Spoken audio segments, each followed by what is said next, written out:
Started from the back, put your face in the pillow so you can yell as loud as you want to. Shamika, Keisha, Zara. Babe. What? Okay, hear me out. I want you to pretend you're a professor. I'm your student. We go to parties where people watch and you call me a good girl. It's your book. Did you do your homework and read the assignment last night? Yes. Good girl. Does that do it for you? Huh? I'll do it. Carry on. Effie doesn't want me anymore. Do you, princess? I want you by my side. I didn't know I was capable of being happy right now, but you showed me how.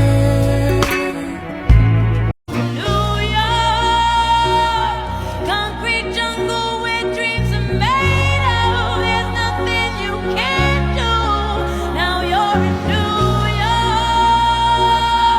York. These streets will make you feel brand new. Big lights will inspire you. Hear it for New York. Stop hiding. You hiding forever. Ricky, when I catch you, Ricky, when I catch you.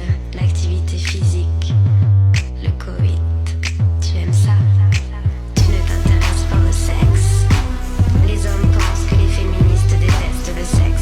Violet, blue, green, red, to keep me out, I win. There's things I wanna say to you, but I'll just let you live.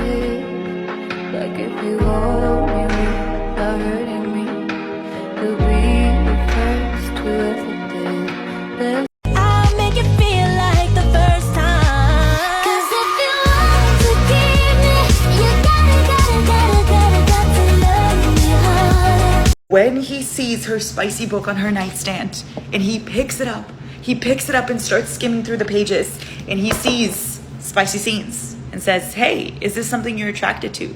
Do you like this? And she's like, I wouldn't know. I just read about it. I've never tried it. Do you know what he says? Do you know what he says? He says, would you like to try it? Would you be interested in trying it with me? A demon who lets you do the spicy things on your books to him.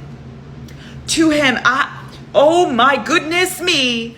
Oh my goodness. I am afraid I won't be able to sleep because I'm just going to be thinking about that scene over and over and over again. That changed the trajectory of my entire life. And that's not me being dramatic.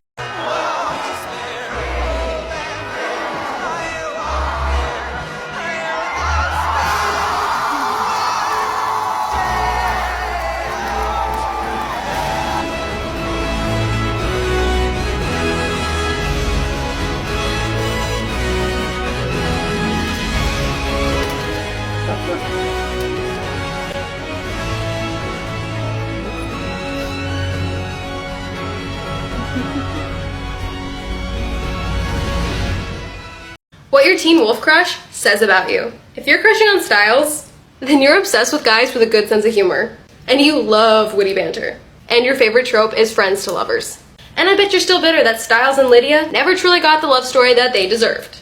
I can also guarantee that your room looks like a disaster zone and that there should truly be caution tape on it. You definitely use sarcasm as a shield, but behind that witty exterior, you struggle with a lot of self-doubt. And thus you probably have a little bit of anxiety and maybe even panic attacks. I can also guarantee that you were into Tristan Dugray from Gilmore Girls and Jeremiah from The Summer I Turned Pretty. Now if you're crushing on Scott, you're all about kindness and loyalty, specifically the loyalty part, because somebody in the past really screwed you over. And now you have insane trust issues. You probably also have a little bit of jealousy.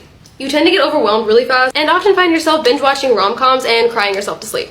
I also bet you had a little thing for Stefan Salvatore and that you're a sucker for guys with that puppy dog stare. Now if you're crushing on Derek, then you need therapy. But hey, I'm a Derek girl, so no judgment. You're attracted to the broken and brooding. You want a guy who sends electricity from your head to your toes. But let's be real, are you crushing on Derek or his abs? And it can be both, but let's be real, it was definitely the abs. I can also guarantee that you were crushing on Damon Salvatore and Klaus Michelson. Now if you're crushing on Peter, then you don't need therapy. You need an exorcism. Because you are feral for this man's manipulative sexiness. I wish it wasn't true, but this man's anti-hero vibes are possessive. Body shaking, knees quivering, possessive. I can also guarantee that you're crushing on Loki. And have a slight obsession with murder mysteries and true crime. And like those murder podcasts. And you've never met a villain that you weren't attracted to. Just remember to leave the villains on the screen and don't bring them home. Or should I say, stop bringing them home. Lastly, if you're crushing on Isaac, then you fall hard for the adorably sweet, yet emotionally damaged. You probably have a little bit of childhood trauma yourself, and thus, you try to find others that can relate to you. You want a really deep relationship with somebody, where you guys can have like really meaningful conversations, yet at the same time, you want a complete goofball who's gonna do adorable things, like take you to the town carnival, or bring you flowers and ice cream at 2 a.m. Go to part 2 for the girls.